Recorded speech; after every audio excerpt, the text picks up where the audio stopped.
Assalamualaikum warahmatullahi wabarakatuh. Saya Yudi Pramuko, tukang bubur ayam dari Parung YouTuber. Tertua di semesta, alhamdulillah. Wassalatu wassalamu ala rasulillah. Ini dalam rangka penulisan buku ini ya, Anies Baswedan ya. Dulu saya pernah nulis buku biografi politik Profesor Dr. Yusril Iza Mahendra waktu beliau itu, bukan beliau, dia Yusril itu menjadi Menteri HAM, ya, Hak Asasi Manusia, Menteri Kehakiman zaman Gus Dur ya. Saya ingin mengomentari ucapan Anies Baswedan. Dia bertanya retoris dalam penjelasannya setelah dipastikan fix dia gagal jadi gubernur, bakal calon gubernur daerah khusus Jakarta. Soal kemungkinan bikin partai politik, Anies Baswedan, sekarang ini mana ada partai yang tidak disandera. Mungkin yang dimaksud disandera kasus hukum dari tokoh-tokohnya itu yang sekarang ya. Sehingga sebuah kemungkinan untuk membuat partai politik, kira-kira begitulah. Tetapi ucapan Anies itu menyinggung ya Hidayat Nur Wahid nih. PKS itu merasa tidak disandera katanya saat dia bergabung atau tidak mendukung Anies Baswedan. Tapi yang jelas faktanya ada dua ya. PKS itu tidak mengusung Anies Baswedan. Padahal perubahan sudah terjadi dengan keputusan Mahkamah Konstitusi yang tadinya syaratnya 22 kursi, PKS hanya punya 18 kurang 4 kursi, dan dengan dalih tanggal 4 Agustus batas waktu yang diberikan PKS kepada Anies tidak berhasil mendatangkan 4 kursi tambahan sebagai tambahan untuk menjadi 22 syarat ambang batas pencalonan bakal calon gubernur Jakarta. Dan kemudian dia alasannya karena gagalnya Anies memenuhi tenggat waktu yang 4 Agustus itu, kemudian PKS membangun komunikasi dengan yang lain dan akhirnya kita tahu ceritanya dia menyeberang ke Koalisi Indonesia Maju Plus. Dan ini yang tidak bisa diterima karena apa? Tiba-tiba dengan izin Allah Mahkamah Konstitusi mengubah ambang batas itu menjadi untuk DKI atau daerah khusus Jakarta cukup 7,5%. Dan itu sebenarnya Anies bisa didukung kembali oleh PKS ya, bergabung dengan Sohibul Iman. Kenapa tidak kembali ke awal ketika peraturan itu sudah memungkinkan tidak perlu lagi ambang batas sampai 22 kursi tapi cukup 7,5%, tidak lagi 20 kursi atau 25% suara ya, perolehan kursi di DKI. Nah itu yang menjadi misteri sampai sekarang. Kenapa ya Anies tidak didukung jadi calon gubernur dengan wakilnya Sohibul Iman atau sohibulnya Suswono, tapi justru menyeberang ke Koalisi Indonesia Maju. Padahal PKS, Nasdem dan PKB itu tiga-tiganya pendukung Anies Baswedan pada Pilpres. Dan ketika partai itu menambah atau gara-gara mendukung Anies, kursi mereka bertambah semua tiga-tiga, kecuali Demokrat yang memang keluar dari koalisi bersama Anies Baswedan, koalisi perubahan. Demokrat turun kursinya, sementara yang mendukung Anies tiga-tiganya naik, baik PKS, kemudian PKB dan Demokrat. Jadi ketika tiba-tiba deklarasi Anies dan Sohibul Iman itu dicanangkan, itu sudah langkah yang tepat. Tetapi kemudian PKS berbalik badan, menyeberang ke Koalisi Indonesia Maju yang memang ada masalah case-case hukum antara Nasdem dan PKB. Setidak-tidaknya Caimin dan tokoh-tokoh Nasdem yang punya masalah hukum itu memang bisa dipahami kalau mereka menyeberang. Tapi PKS mengapa ikut menyeberang? Kemungkinan memang tarikan duniawi atau tarikan politik hubud dunia sehingga meninggalkan garis perubahan yang dicanangkan bersama di kala pilpres, sehingga orang curiga jangan-jangan ada tawaran menteri untuk PKS, jangan-jangan ada tawaran yang berkembang adalah tawaran iming-iming dari pihak sana, dilunasinya atau dibayarnya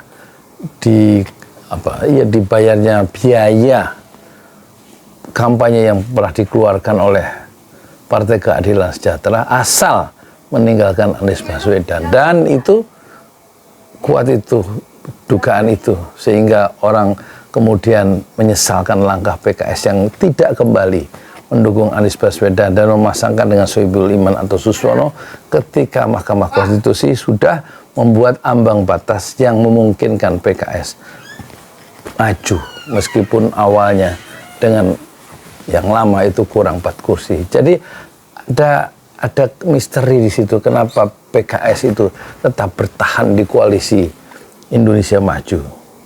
Padahal syarat ambang batas sekarang sudah berubah lebih rendah, yaitu 7,5%. Dan soal sandera, tentu secara historis PKS tersandera sebagai partai dakwah. Dan saya kesal dengan PKS itu sejak Lutfi Hasan Ishak, ya kan? Itu di tanggal 30 Januari kalau tidak salah, tahun 2013, itu ditahan, ya, ditangkap oleh KPK. Karena apa? Karena diduga menerima suap, ya, dan gratifikasi soal soal perubahan kuota impor daging sapi. Yang ditangkap adalah Presiden Partai Keadilan Sejahtera itu tahun 2013. Saat Lutfi Hasan Ishak itu usianya itu 52 tahun, ya. Sama dengan saya, sama-sama kelahiran bulan Agustus. Lutfi Hasan Ishak itu tanggal 5 Agustus 1961 dan saya 29 Agustus 1961. Ya, Lutfi Hasan Ishak sebagai Presiden PKS yang ditangkap KPK itu kelahiran Kepanjen Malang. Lah, saya juga kelahiran Malang di Jalan Jaksa Agung Suprapto. Saya lahir di rumah sakit besar di Malang, di Celaket itu. Jadi ada kedekatan secara emosional meskipun saya tidak kenal Lutfi Hasan Ishak. Apalagi tanggal 29 Agustus ketika kemarin saya ulang tahun yang ke-63, itu justru di saat Anies tidak bisa didaftarkan ke KPU gara-gara PKS nyebrang ke Koalisi Indonesia Maju, dan itu saya bikin kesal saya kan. Ya, ini sifatnya lebih emosional dan saya paham, ya. Jadi dia disandera, ya, oleh kasus hukum presidennya tahun 2013 yang kemudian dihukum oleh pengadilan negeri, pengadilan tinggi atau 16 tahun penjara dan denda 1 miliar. Kemudian Lutfi Hasan Ishak melakukan banding, kan gitu ceritanya, ke Mahkamah Konstitusi, ditambah jadi 18 tahun penjara dan baru keluar kemarin bebas bersyarat. Jadi siapa bilang PKS itu tidak disandera? Dia disandera oleh kasusnya di masa lalu. Dan satu-satunya partai yang mengaku partai dakwah tapi menghantarkan presiden partai dakwah, yaitu Partai Keadilan Sejahtera, itu menghantarkan presidennya ke balik denting jeruji besi karena kasus korupsi. Kan bikin saya kesal sebagai orang Malang dan sebagai orang Islam yang mengharapkan ada perubahan orientasi dalam pembangunan berbasiskan nilai-nilai Islam yang ditunjukkan oleh PKS, tidak-tidaknya mewakili, meneruskan aspirasi dari bapak-bapak kita dulu di partai politik Islam terbesar di era kemerdekaan, yaitu Majelis Syura Muslimin Indonesia, yaitu Masyumi. Tapi justru presidennya ya disandera secara terus-menerus abadi PKS itu karena kasus Lutfi Hasan Ishak. Memang di dalam Al-Quran, asa antakrahu syai'an wa huwa khairul lakum. Boleh jadi kamu membenci sesuatu, tetapi itu yang kamu benci itu baik bagi kamu. Di dalam surat Al-Baqarah kalau tidak salah ayatnya 216 ya. Ya begitu pula gagalnya Anies Baswedan, mungkin kita membencinya ya karena manuver Partai Keadilan Sejahtera yang licik ya, yang tidak setia pada perjuangan di atas garis Islam dan perubahan yang berorientasi pada nilai-nilai keadilan, kesetaraan, membela rakyat kecil, membela kaum du'afa sebagaimana yang ditawarkan oleh Anies Baswedan. Mundurnya PKS di saat-saat akhir dengan alasan Anies Baswedan tidak bisa mendatangkan 4 kursi tambahan sampai mencapai 22, tapi itu dibatalkan oleh Mahkamah Konstitusi yang tidak perlu lagi mencapai ambang batas 22% kan, 22 kursi. Tetapi PKS tetap dia tidak bisa memalingkan diri terhadap pilihan-pilihan ideologis yang dulu mereka usung bersama Anies Baswedan. Apalagi track record PKS adalah 10 tahun dia bertahan, mempertahankan nilai-nilai, memiliki satu sikap oposisi terhadap kekuasaan. Dia melakukan maintenance distance yang tidak sanggup ya, dilakukan oleh Partai Demokrat sampai akhir gara-gara AHY tidak jadi wakilnya Anies Baswedan.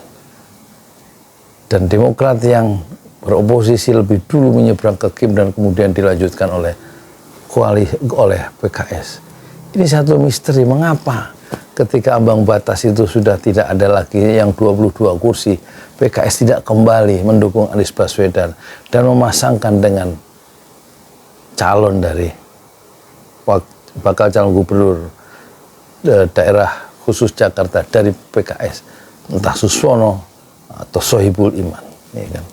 Nah ini yang jadi misteri. Apapun alasannya, kenyataan sejarah mengatakan PKS sudah meninggalkan Anies Baswedan dengan segala pertimbangan-pertimbangan dan mungkin sholat istikharahnya itu. Inilah yang membuat kekecewaan sehingga sekarang ada muncul gerakan yaitu coblos suara. Mungkin secara hukum mencoblos suara sehingga kertas suara itu tidak mampu mendelegitimasi atau menggagalkan pemilu, tetapi hanya merusak surat suara, tetapi itu sudah lebih dari cukup untuk menghukum ya. Hukuman sejarah, hukuman moral dari masyarakat terhadap elit-elit partai politik yang tidak mendengarkan suara aspirasi masyarakat Jakarta yang menginginkan Anies Baswedan. Dalam perspektif ini tentu bisa dipahami gerakan coblos semua gambar itu. Dalam konteks disandaranya PKS karena sejarah korupsi atau gratifikasi yang menjerat presiden PKS-nya sendiri 20 tahun lalu, 2013. Itulah yang sebenarnya PKS tersandera secara historis dan itu berlaku selama-lamanya. Saya Yudi Pramuko, tukang bubur ayam dari Parung, YouTuber tertua di semesta Fasbir Sobron Jamila. Bersabarlah dengan kesabaran yang indah. Assalamualaikum warahmatullahi wabarakatuh. Di jalan Allah. Ini Masjid 6 Syuhada lagi dikunjungi sama Ketua Hilmi. Modal awalnya berapa Pak Yudi Pramuko? 750.000. 750.000 rupiah aja. Jadi ini 500 jutaan nih barang. Sekarang udah habis 310. Masya Allah, tuh udah pakai keramik, laponnya tinggal. Granit tuh kayak marmer. Tuh, Masya Allah nih, sampai juga kita ke sini. Masjid Enam Syuhada, ngapa namanya Masjid Enam Syuhada, Ya, Pak Yudi? kita mau mendokumentasikan perjuangan dakwah nama anak muda pengawal Habib Rizik Syihab itu Masya Allah. yang dibunuh sama orang jahat di kilometer 50. Kilometer 50 ya. Itu kan simbol memperjuangkan dakwah itu kita harus memberikan segalanya untuk Islam kan ya, untuk Masya dakwah Islam. Allah. Dan nama anak muda itulah yang sudah memberikan segalanya untuk Islam. Masya Allah. Kita Apa nanti nama pemuda itu ada juga di sini mungkin diterahkan? Mungkin namanya 6 syuhada. 6 syuhada itu, Iya. 6 syuhada dipasang di sini, 6 syuhada. Bip Ali, apa yang dikomentarin dari ini semua, Bip Ali? Masya Allah, luar biasa. Dari uang 700.000, kalau pengen ternyata bisa. Bisa. Allah kirim. Tuh, bisa. Ya, dengan masuk satu gang kecil, tapi Bapak ini luar biasa. Kecil tuh. Oh, Masya Allah ya. Satu call aja. Masya Allah, perjuangan Pak Yudi Pramuko, YouTuber sejagat paling tua. Tertua di semesta. Tertua di semesta. Masya Allah. Tukang donat. Tukang donat. Tukang donat dari Paru. Ini saya laporkan dari lapangan ini, langsung dari Masjid Anam Syuhada. Masya Allah. Dan ini dia. Dalam lihat ah. Tuh, lihat tuh masjidnya. Tuh imamnya di situ tuh. Malam-malam lagi kita. Masya Allah. Masih kurang nih. Atapnya katanya transfer aja. Masjid Enam Syuhada sebentar lagi selesai. Dinding lubang angin sebagian sudah terpasang, lantai 2 dan kemudian plafon termasuk lantai bukan keramik, granit 150 dus bersama tiang-tiang yang ada 16 setinggi 4,5 meter. Kemudian finishing terakhir adalah tangga menjebol atap ya, lantai pertama untuk masuk ke lantai 2. Inilah Masjid Enam Syuhada. 2,5 tahun lalu dimulai pada 2 Agustus hari Senin 2021. Tinggal sedikit lagi insya Allah, dan lantainya dari keramik, bukan keramik, granit sudah diresmikan lantai pertama. Nanti lantai kedua lewat sini tangganya jebol untuk masuk ke lantai 2. Inilah Masjid Enam Syuhada yang sangat megah karena dari bahan-bahan pilihan, kualitas nomor 1.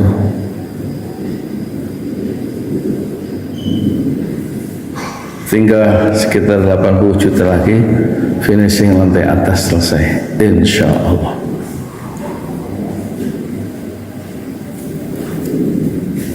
Ya, inilah Masjid Enam Syuhada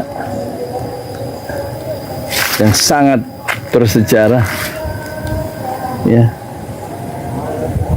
dalam sejarah dakwah Indonesia modern, insya Allah, karena ini dibangun dalam konteks kezaliman rejim penguasa yang sudah membunuh 6 santri dari front Laskar Front Pembela Islam, dan kita abadikan pengorbanan dan perjuangan dakwah mereka sehingga kita sebut namanya Masjid Enam Syuhada. Mereka mengawal perjalanan dakwah gurunya Habib Rizik Syihab, dan mereka dicegat oleh orang-orang jahat di kilometer 50.